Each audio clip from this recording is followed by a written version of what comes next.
Now, of all the George Lucas era Star Wars movies, I think most fans will agree that Attack of the Clones is the messiest or least focused of the bunch. In fact, if I asked you what the plot of the movie was, you'd probably have to pause for a moment and think, and likely you'd come up with, someone's trying to kill Padme for reasons. Though to be fair, it's not the only one of Lucas's Star Wars films with a loosely defined or nearly non-existent plot. I could ask you the same question of The Empire Strikes Back. What's the plot of that film?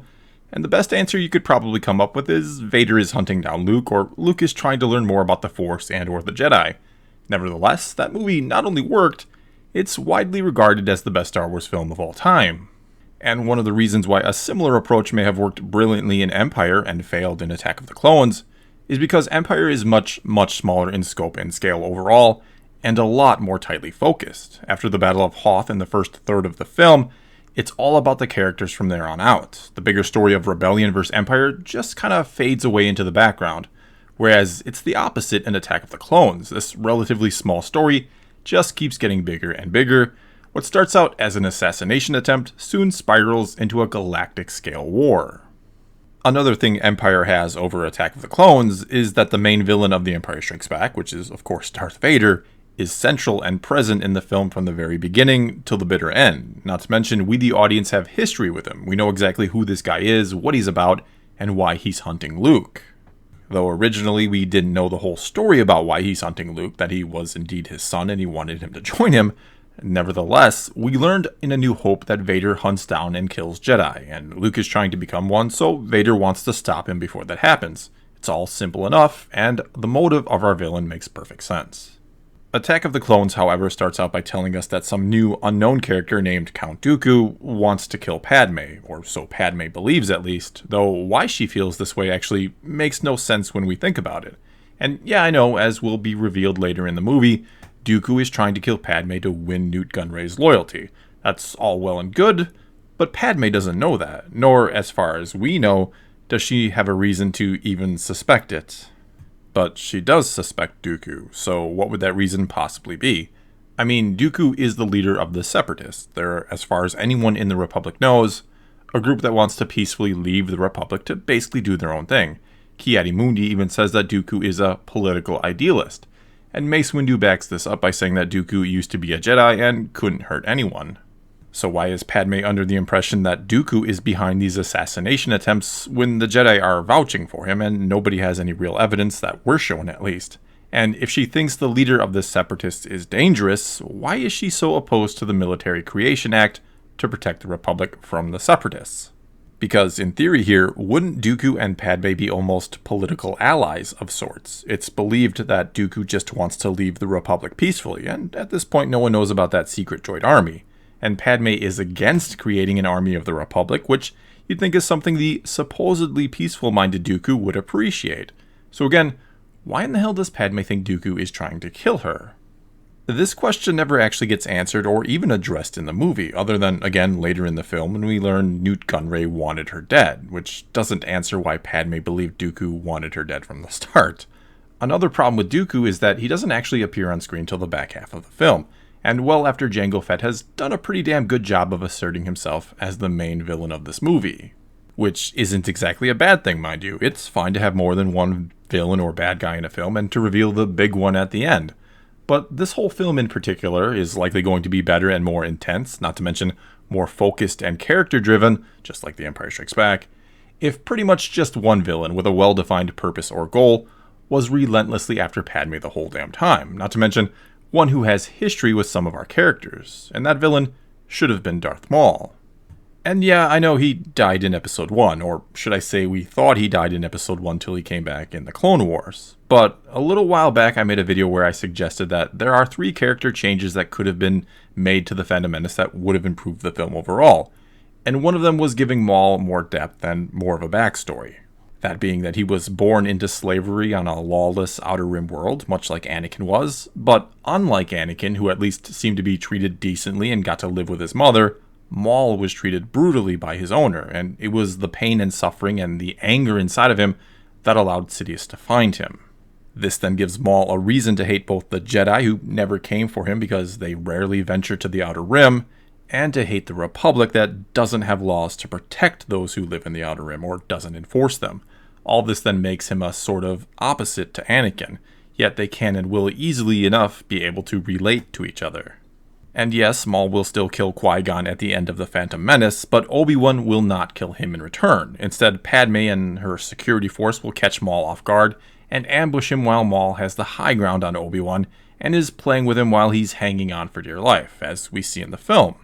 Padme will then shoot Maul in the back while he's distracted, and he'll turn around just in time to see it was her, before Obi-Wan reaches up with his hand, clinging on for dear life with the other one, and force pulls Maul down the shaft.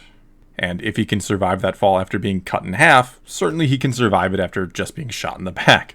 Not to mention he'll be back in action much quicker, or in time for the next film, because Maul will now have a reason to want to kill Padme, not to mention to kill Obi-Wan. First, she shot him in the back, and second, she robbed him of killing another Jedi. Plus, we still have Obi-Wan who will, very un-Jedi-like, want his vengeance upon Darth Maul for killing Qui-Gon.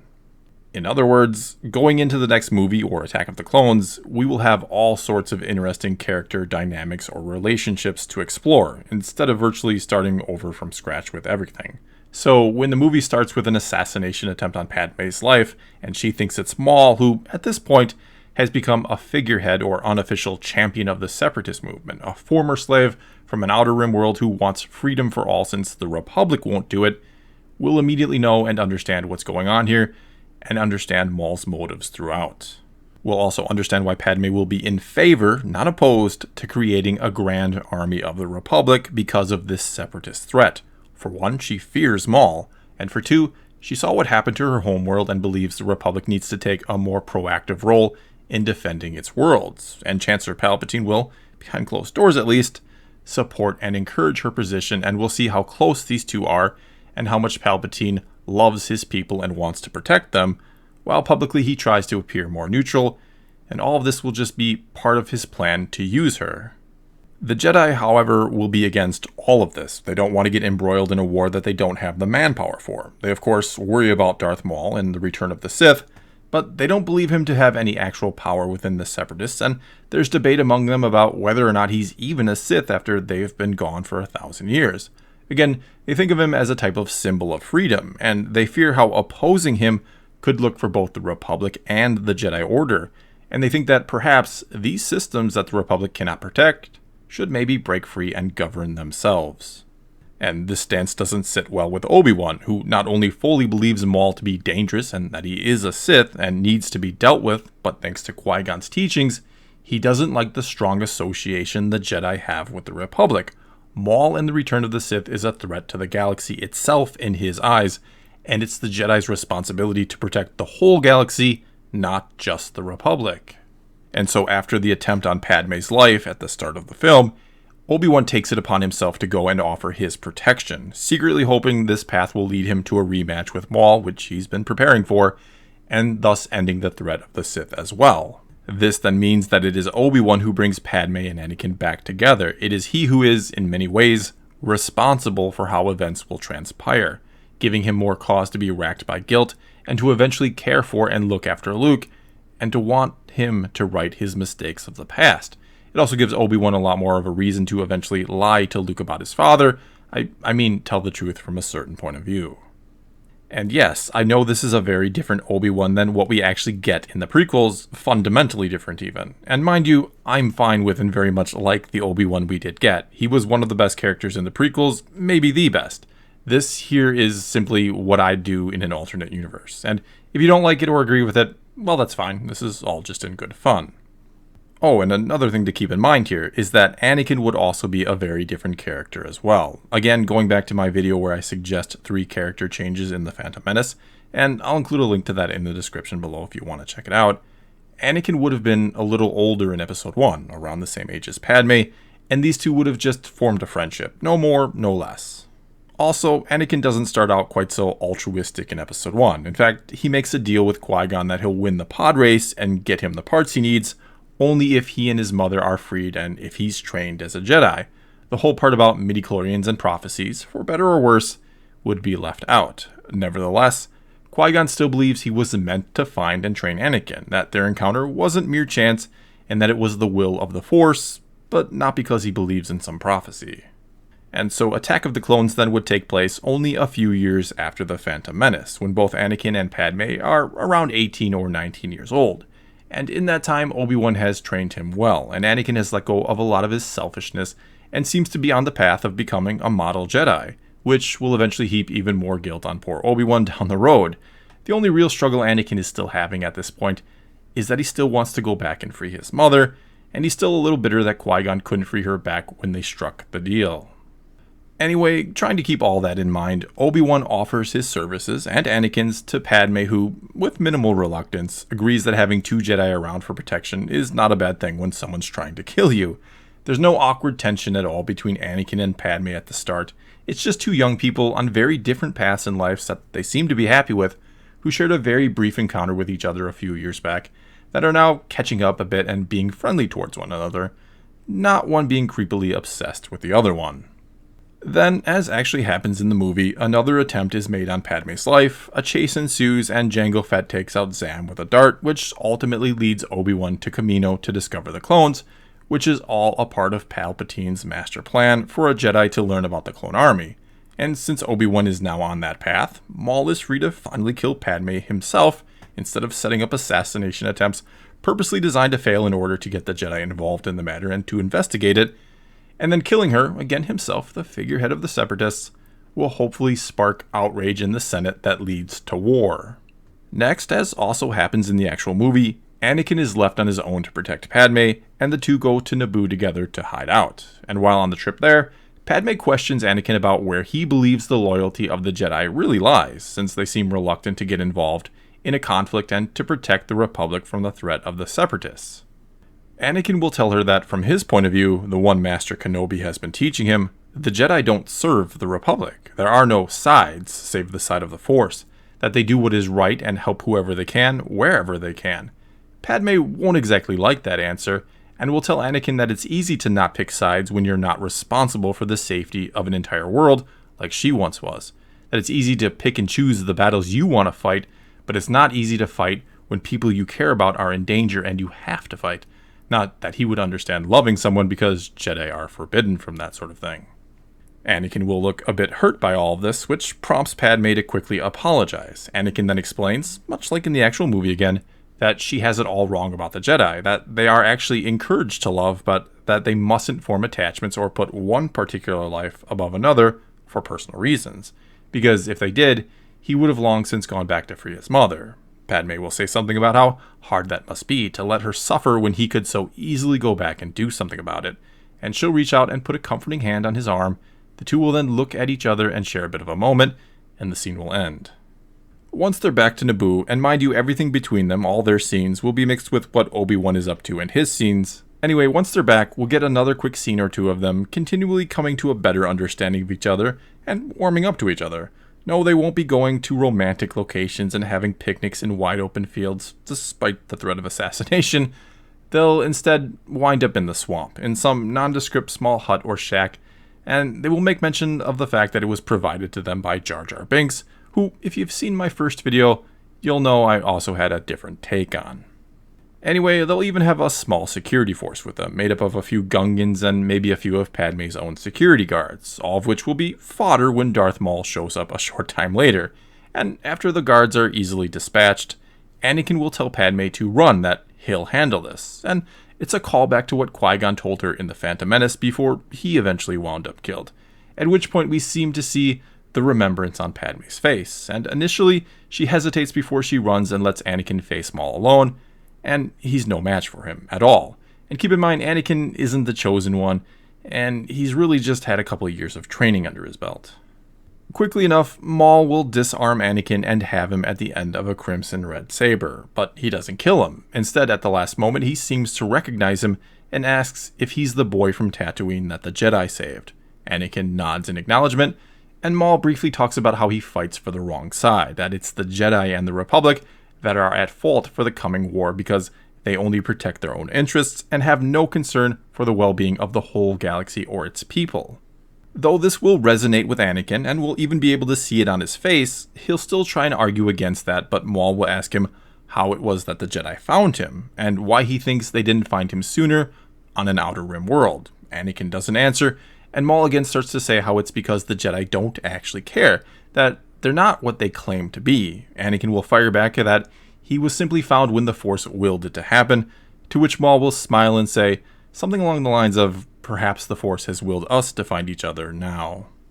Before anything else can be said between them, out of nowhere Padme, who has come back for him, takes a pot shot at Maul, much like she did in my version of The Phantom Menace. This time, though, Maul easily blocks it with his saber, probably anticipating such an act.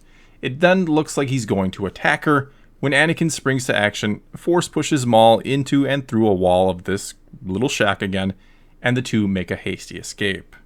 The next scene of them will be a brief one, where they're quickly making their way through the swamps, weaving around trees on a speeder driven by Anakin, and no, he won't say now this is pod racing. They'll briefly discuss how Maul was able to find them, and come to the conclusion someone close to Padme must be an informant, because only a handful of people even knew where she was going. They'll then agree that they should leave Naboo and go somewhere that no one will be able to find them, and it'll be Padme that suggests Tatooine, that she knows someone there who's helped her before and that will likely help them again and that they can stay with, and maybe even help her out in return somehow. Anakin will look confused for the briefest of moments before he understands and gives a small smile. Things with Obi-Wan will still go relatively the same. He'll go to Kamino, discover the clones, have his encounter with Jango, pursue him to Geonosis, and ultimately get captured, but not before getting a message to Anakin to relay to the Jedi Council. But rewinding a bit, on the trip to Tatooine we'll briefly see Padme in communication with Palpatine, telling him what happened on Naboo and where they're going now, despite the fact that in the previous scene she agreed to tell no one. But again, her and Palpatine are very close in this version, and she trusts him completely. Once to Tatooine then, we again learn that Watto sold Shmi to a moisture farmer named Lars, and when they go there, Anakin will be reunited with his mother. She won't have been taken prisoner and held by Tusken Raiders. It's here that Anakin will eventually talk about how coming home has made him start to reconsider his life, that he's not sure if he really wants to be a Jedi, that maybe he wants something a bit simpler out of life. Padme will then say how she entered into politics at such a young age, and missed her childhood because of it, and that she's not sure that this is what she wants her future to be, especially if it's going to be about fighting wars and running from assassins. That when her current term is up, she's going to leave the Senate. It's at this point that the two will share another moment of silence and realize that perhaps they want the exact same things out of life. But that moment will be shattered by the screams of Shmi, and when they run to her, they find her outside being held captive by Maul, a saber at her throat. Anakin then becomes angry, real angry, which causes Maul to smile and to tell him that he feels that anger, that he's not a true Jedi if his concern for someone can unbalance him so much and so easily, but that if he learned to harness those emotions, he could become something else, something more powerful than just a Jedi, and that he need only hand over the senator and to let his mother live, and then show him another path if he so desires. We then see on Anakin's face that he's considering something. What that is, we're not exactly sure, but then a calm resolve seems to come over him, but before he can actually say anything, it's Padme that volunteers to turn herself over to Maul if he lets Shmi live. Anakin immediately protests, of course, but Padme simply says there's no other way out of this. Eventually, Anakin agrees, and it's then that we see Maul's ship come in for a landing. Maul then walks over to Padme, using the Force to keep his lightsaber both activated and held inches away from Shmi's throat. Maul then grabs Padme by the arm and begins to drag her towards the ship, which causes Anakin to put his hand on his lightsaber, but it's then that the two look at each other and again share a moment. Anakin is about to say something, but Padme quickly shakes her head and silences him. Maul walks Padme over to the ship and up the ramp, all the while keeping the saber at Shmi's throat using the Force. Once Padme is on the ship, Maul stands on the ramp and, with a slight smile on his face, offers a friendly hand out towards Anakin and calls him apprentice. He then tells him that the path to the dark side is the only way he can save those he loves. Anakin proclaims he'll never turn to the dark side, at which point Maul's smile will fade, and his hand extended out to Anakin then reaches out through the Force, takes hold of his lightsaber at Shmi's throat, and pulls it back to him, but not before it spins once, removing Shmi's head from her shoulders. Anakin of course screams out in rage, and Maul says to him, "See you soon, apprentice," as the ramp begins to close and the ship takes off. From here on out then, things play out fairly similar to the way they did in the movie. There's a funeral for Shmi, and during it Anakin vows vengeance for his mother, and during it R2 comes rolling up telling Anakin that there's a message from Obi-Wan Kenobi, which leads him and the Jedi eventually to Geonosis. We then get a scene where the imprisoned Obi-Wan is mocked and ridiculed by Maul, who has of course gone back to Geonosis at this time, and in true bad guy fashion, he tells him that the plan is to execute him and Senator Padme Amidala to send a message to both the Republic and the Jedi that the Separatists mean business. He also tells Obi-Wan that he's going to turn his apprentice to the dark side and become his new master. Once the Jedi and Senate get wind of what's going on, again thanks to Obi-Wan's message, they vote to give emergency powers to Palpatine. Windu then goes to Geonosis with a bunch of other Jedi, while Yoda goes to pick up the clones. Anakin too goes to Geonosis and gets captured, and after again turning down Maul's offer to join him, he gets included in the execution. Everything then plays out relatively the same, except for the fact that it's Maul that Anakin and Obi-Wan eventually chase down and fight, not Dooku. And at the start of this fight, Maul will once again offer to train Anakin to be a better master to him than Obi-Wan could be, which angers Anakin, and he goes in with reckless abandon and immediately gets himself incapacitated by Maul. Obi-Wan then attacks Maul, and though I don't know how you'd actually pull this off, you try to take it up another notch or level from the Duel of the Fates and the Phantom Menace to show how both of them have progressed since then, how both of them have been preparing for this moment against each other. Eventually, though, Maul gets the best of Obi-Wan, and it's Anakin who saves his life at the last second, just like we see in the real Attack of the Clones.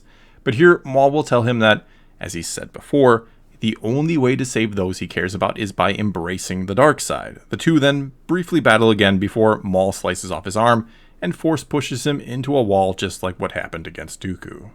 Maul then goes back over to Obi-Wan and raises his saber over his head to execute him, but can't bring it down. But not because he doesn't want to with every fiber of his existence, but because Yoda has shown up and is stopping him. In fact, almost effortlessly, Yoda stops everything he tries to do, and soon enough, much like with Dooku, Maul tries to crush Obi-Wan and Anakin with large debris that takes all of Yoda's concentration to stop, at which point Maul can get away. The movie then ends with Anakin taking Padme back to Naboo, where they discuss what happened, how Maul could have found them on Tatooine. Padme confesses that she did tell someone, but that the only person she told was Palpatine. She then concludes that it can mean only one thing, that someone very close to Palpatine is working with the Separatists. After all of that, we flash to Palpatine's smiling face as he overlooks his new clone army, and the movie ends.